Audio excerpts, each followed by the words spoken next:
네, 안녕하세요. 소개 감사합니다. 먼저 오늘 좋은 자리에 초대해 주셔서 다시 한번 감사드리고요.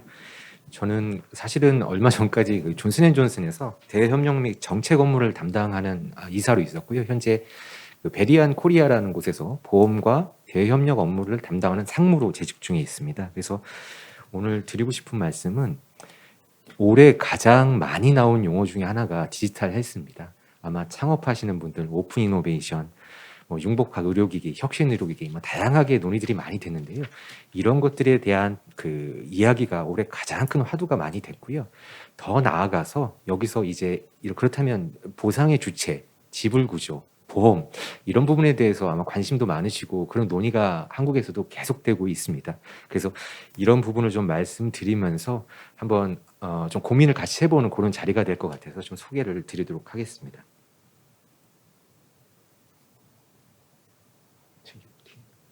그냥 누르시면 예. 예. 먼저 이렇게 그 디지털 의료기기, 혁신 의료기기가 본격적으로 국내에서 이렇게 활성화된 계기에는 저는 먼저 보건산업 그 의료기기 산업 육성 및 지원에 관한 법률이 2020년에 통과를 하면서 본격적으로 이제 확산이 됐다고 생각하고요. 이 법안에서는 먼저 혁신형 의료기기를 지원하는 그 지원법을 가지고 있습니다. 그래서 보건복지부가 국내에 있는 선도하는 회사와 도약하는 회사로 두 군데로 나눠서 지원을 시작했고요. 여기에 대해서 인증을 받게 되면 정부의 그 혜택을 받게 됩니다. 그래서 R&D 비율의 6%와 8% 정도로 나누어서 기준을 잡고 신청을 하고요. 여기에 지원된 의료기기 회사는 인증을 받은 회사는 정부의 R&D 과제 지원이라든지 세금 감면 혜택을 일부를 받게 됩니다. 현재 약 30여 개의 회사가 정부에서 인증을 받아서 지금 지원을 받고 있는데요. 사실 이제 아직까지는 미비한 지원이긴 한데 그럼에도 불구하고 디지털 헬스나 혁신 의료기기에 대한 확산을 도와시키는 계기가 됐다고 생각하는 법이라고 생각합니다. 더불어 이 법 안에는 방금 말씀드린 혁신형 의료기기가 보건복지부에 의해서 지정이 돼서 지원이 된다고 하면 두 번째로 혁신 의료기기를 다시 지정하는 내용이 있습니다. 이 혁신 의료기기는 식약처에서 지정을 하고요. 혁신 의료기기도 마찬가지로 지정이 되면 우선 심사, 단계별 심사, 그다음에 이제 소프트웨어 특례 등 다양한 혜택을 받고 있습니다. 이 혁신 의료기기에는 첨단 기술군, 의료혁신군, 기술혁신군, 공익의료군 다양한 이름으로 지금 지정을 하고 있는데요. 기본적으로 기존에 있는 의료기기 기술을 현저히 개선했다는 그런 첨단의 기술을 사용해서 현저히 개선했던 내용이 들어가면은 그리고 앞으로 그런 잠재성이 인정이 되면 혁신 의료기기로 지정을 받고 있습니다.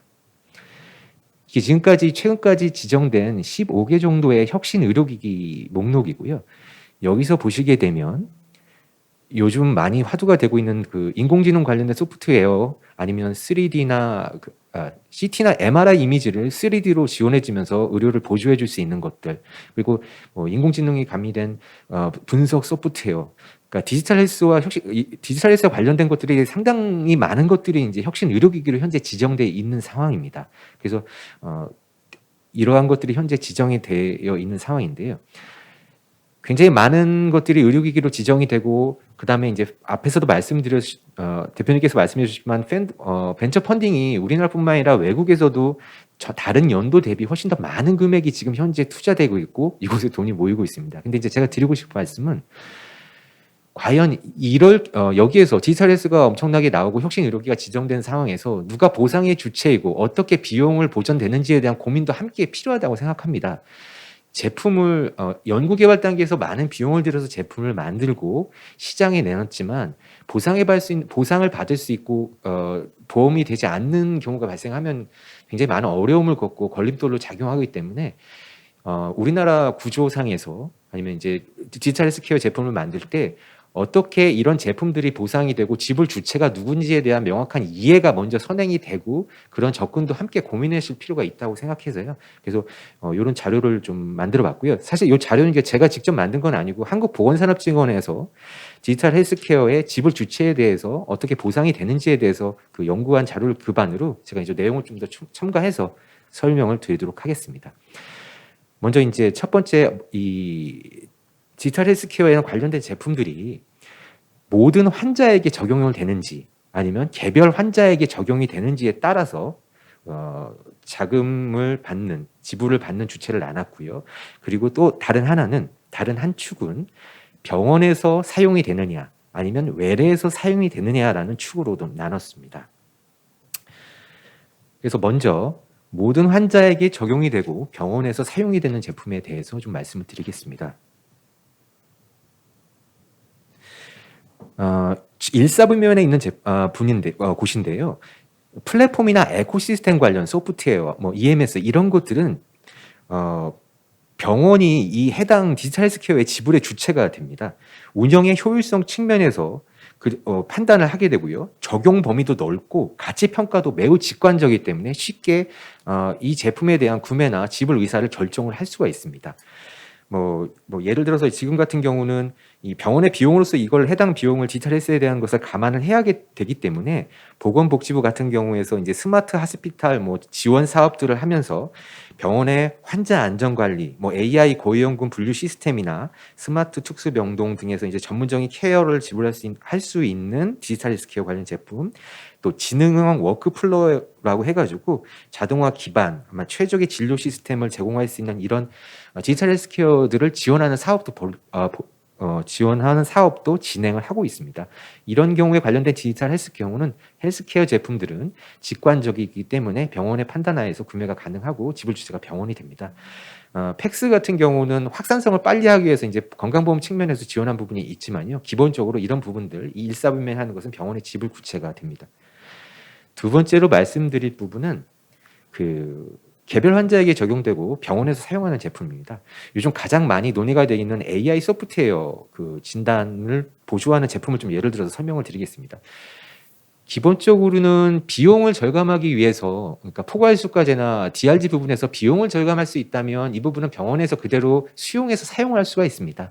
다만 이러한 제품들이 확산성 아니면 포괄수가 내에서 이런 비용 효과적인 측면을 감안할 수 없다면 이런 부분들은 보험자 입장에서 커버가 돼야지만 사용이 가능합니다.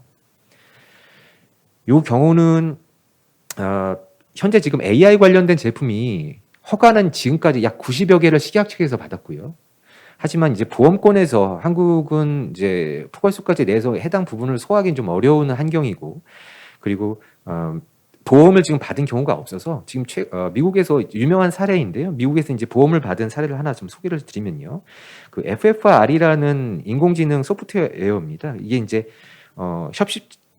협심증 같은 이제 관상동맥 질환에 있어서 관상동맥 CT를 찍고 이제 진료를 준비하시는데, 이제 관상동맥 CT 찍은 다음에 혈류의 흐름을 보기 위해서 관상동맥 조영술도 같이 시행을 하십니다. 근데 이 소프트웨어는 인공지능이 분석을 해서 관상동맥 CT를 기반으로 관상동맥 조영술을 하지 않아도 사람과 할 사람들을 이제 구별해내는 그런 그런 소프트웨어고요. 이 부분이 이제 미국 같은 경우에 보험을 적용된 사례입니다. 그래서 이제 처음에는 CT 후처리 소프트웨어라는 걸로 허가를 받아가지고 진행을 했는데 보험을 받지 못했습니다. 당연히 CT 결과를 판독하는 부분은 CT의 일부분으로 되어서 보험은 적용이 안 됐고요. 나중에 식약 측 허가를 개정을 하면서 생리학 시뮬레이션 소프트웨어라는 이름으로 변경이 됐고요. 신의료에 해당되는 CPT 코드 3을 받으면서 보험이 된 사례로서 지금 현재 다른 나라 곳에서도 지금 적용이 되고 있습니다. 이제 한국 같은 경우는 AI 기반된 제품을 보험을 하게 되려면 어떤 과정을 거쳐야 되는지 이제 관련 기관에서 이게 나온 자료고요. 카테고리 D와 E 같은 경우를 보시면 일반적 역할의 범위를 넘어서 새로운 정보를 제공할 경우, 그다음에 기존 고가 의료 행위를 대체할 수 있는 경우에 신의료기술 평가 대상으로 적용이 됩니다. 그렇기 때문에 좀 허들로 작용할 수 있고 쉽지 않은 부분이어서 보험권에 진입하기에 되게 어려움이 있는 부분이라고 생각을 하고요. 더불어서 좀 말씀드리고 싶은 게 AI의 기술적 정확성과 임상적 베네핏에 대해서 좀 말씀을 드리고 싶습니다. 앞에서는 임상적 베네핏을 밝혀야만 대부분의 인공지능 관련된 것들이 보험권에 적용이 돼서 보험자로부터 보험을 받는 데 중요한 역할을 하게 되는데요. 과연 그러면 AI의 기술적 정확도와 임상적 베네핏이 어떻게 연관이 있는지에 대해서 이제 그 논문에서 좀 이야기를 하고 있습니다. 이 논문은 이제 그 산모의 자궁 수축과 태의 심장 박동을 지속적으로 모니터링해서 의심이 될 경우 의사에게 실시간으로 전달하는 AI 그 전달 시스템을 개발을 한 거고요. 영국에서 두 군으로 나눠 사용한 군과 사용하지 않은 군 47,000명을 대상으로 임상 시험을 진행을 했는데 결과적으로 유효하지 않은 것으로 나왔습니다. AI가 민감하게 굉장히 디테일한 정보를 찾아내서 경고를 전달함에도 임상적 결과는 두 군 간의 차이가 없었고요. 이 이유는 인공지능이 전달한 경고가 의학적 진료 결과에 큰 영향을 미치지 않거나 아니면 적절한 치료가 동반되어야 되는데 그 적절한 치료가 반드시 병행해서 이루어졌는지에 대한 여부, 그리고 인공지능이 제공한 정보가 의료진이 어떻게 해석하고 그다음에 환자와 어떻게 상호작용을 했는지에 따른 결과까지도 필요하기 때문에 인공지능의 정확성이 항상 결과를 담보할 수는 없다는 내용의 논문이고요. 그래서 이런 것들은 앞으로 그 임상 설계에 있어서 좀 더 고민해보고 어떻게 디지털 헬스케어에 대해서 적용해야 될지 좀 고민해보는 그런 내용들을 좀 시사하는 것 같습니다. 그 다음으로는 3, 4분면에서 모든 환자에게 적용되고 그다음에 외래 환자에게 적용되는 비대면 진료나 모니터링인데요.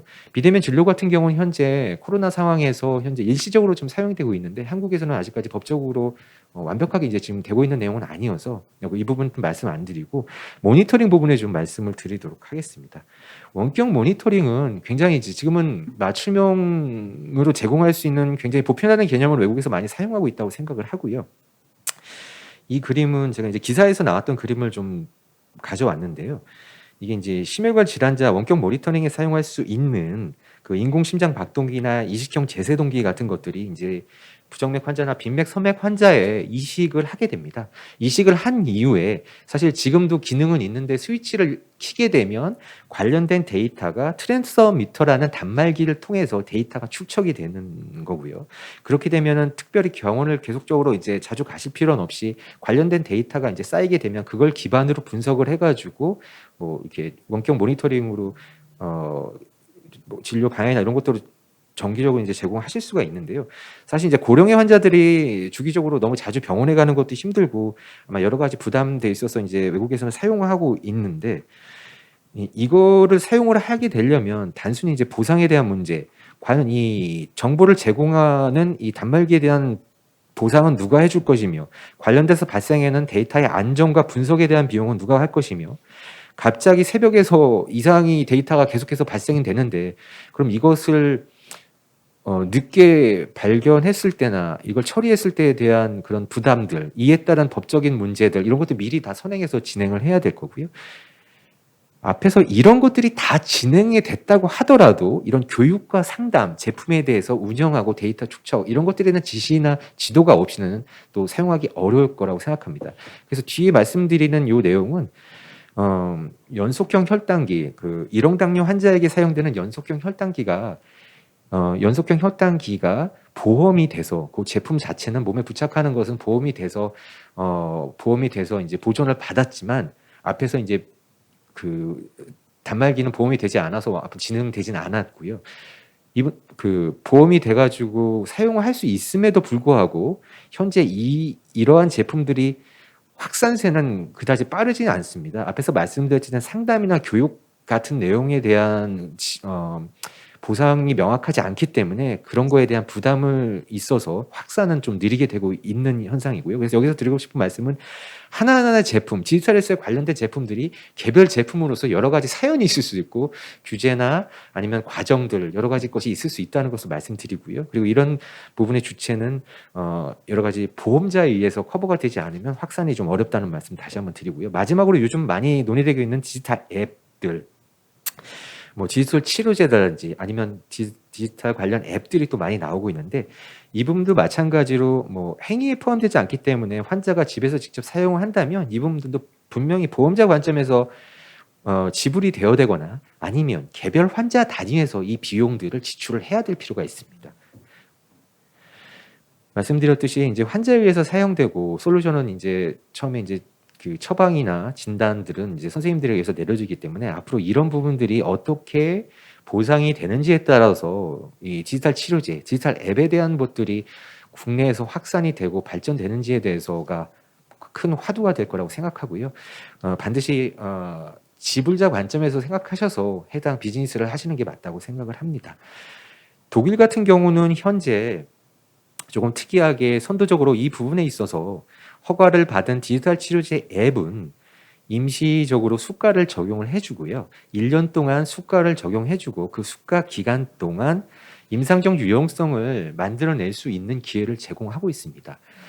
그래서 그런 기간을 준비해서 영구적으로 수가를 받을 수 있도록 독일 같은 경우는 지금 먼저 선도적으로 진행을 하고 있는 상황이라고 좀 말씀드리고요. 이게 지금 간단하게 의료기기, 뭐 의료기기는 하지만 현재는 융복합 제품들이 워낙 많아가지고 다양한 제품들이 국내에서 병원에서 사용할 수 있는 보험자 관점에서 지불을 받고 병원에서 사용할 수 있는 로드맵을 좀 설명을 드린 자료입니다. 아시는 것처럼 식약처에서 허가를 받고 새로운 기술일 경우 보건의료연구원 내카에서 전에 이제 심평원에서 신의료기술 여부를 판정을 받은 다음에 나중에 내카에서 신의료기술 여부를 이제 판정을 받고 다시 행위, 치료재료, 이제 급여 기준까지 거치는 다양한 과정을 거치게 되는데요. 이제 고민해볼 필요성은 과연 이제 디지털 헬스 관련된 제품들은 기존에 있는 제품들과 좀 다른 형태의 특성들을 많이 가지고 있고 이렇게 지난한 과정, 오랜 과정을 거치게 되면 이미 디지털 헬스케어의 그 빠르고 굉장히 발전된 제품들이 도입된 데 좀 어려움이 있다고 생각합니다. 그래서 지금 그리고 이제 만성질환 환자나 예방적 차원에서의 비용을 절감해주는 문제는 이런 그 국내 그 보험자 관점에서 지불되는 거에서도 포함이 되어 있지도 않고요. 그래서 앞으로 계속해서 이러한 제품들이 계속해서 나오는데 기존에 있는 이러한 제도 틀 안에서 이런 예방적인 제품, 환자 맞춤형 제품, 따라서는 이런 제품들이 어쩌면 임상적 유용성은 다 지금 시점에서 나타나지 않지만 결과적으로 비용을 줄일 수도 있는 것까지 이루어질 수 있지만 현재 틀 안에서 담아내지 못하는 것들을 어떻게 좀 국내에 가져와서 보다 활성화시킬 수 있는지에 대한 좀 고민도 많이 좀 함께 필요하다고 생각이 듭니다. 또 신의료기술 측면에서 혁신의료기술을 하는 평가 트랙이 내부적으로 있어서 신의료기술은 근거를 마련하지 못한 잠재성이 있거나 시장 파급력이 예상되는 첨단 의료 기술은 혁신의료기술 평가 트랙에서 또 시장을 진출할 수 있는 기회가 있지만 현재는 그 부분도 산업계 측면을 생각할 때는 쉽지 않은 부분으로 좀 여겨지고 있고 많은 제품들은 이곳에서 선정은 못 되고 있는 것으로 지금 하고는 있습니다. 아마 내과에서 많이 도움 주시고 많은 새로운 기기나 이제 행위들이 이쪽 트랙을 통해서 이제 시장으로 진출하고 하는데 아직까지 좀 어려움이 있는 것으로 보이고요. 이 장표는 그럼에도 불구하고 사실 이 디지털 헬스, 뭐 혁신 의료기에 관련된 제품들은 세계 어디에서나 사실은 임상적 유용성이 가장 먼저 논의가 되고 있습니다. 뭐 벨기에나 영국 같은 경우에서도 마찬가지로 아직까지 이 디지털 헬스 관련된 제품들을 보험자 관점에서 100% 이제 보험해 주는 것들은 쉽진 않고요. 임상적 유용성에 대한 논의가 계속해서 이어지고 있고 독일 같은 경우가 조금 더 특이하게 선제적으로 디지털 치료제에 관해서 임시수가를 적용한 사례로 나와 있습니다.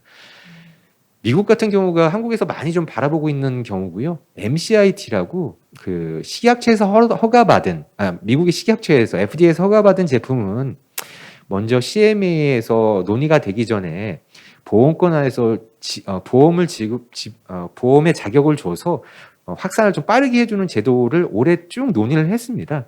논의를 했는데 얼마 전에 11월 16일에 사실 이 논의가 다시 원점으로 돌아가서 CMS에서 다시 논의하는 것으로 돌아갔고요. 그래서 이제 식약처에서 허가를 받고 바로 이제 보험권에 들어갈 수 없는 걸로 논의가 됐는데 사실은 그 다음에 그 전에 동시에 이제 큐어 2.0이라는 빌, 주로 이제 텔레헬스에 관련된 커버리지를 논의하는 빌 안에 동일한 내용이 법안으로 또 상정이 되어 있습니다. 그래서 이런 것들도 식약처, 미국 FDA 승인 이후에 보험자 관점에서 먼저 보험을 지불해야 된다는 논의가 함께 아직까지도 미국에서 진행되고 있고요.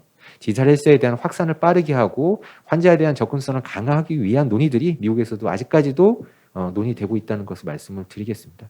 마지막 슬라이드고요. 지금 현재는 식약처, 그다음에 보건의료연구원 그리고 건강보험 심사평가원에서 각각 혁신의료 기술 이런 부분들에서 이제 심사를 하고 진행하고 있습니다.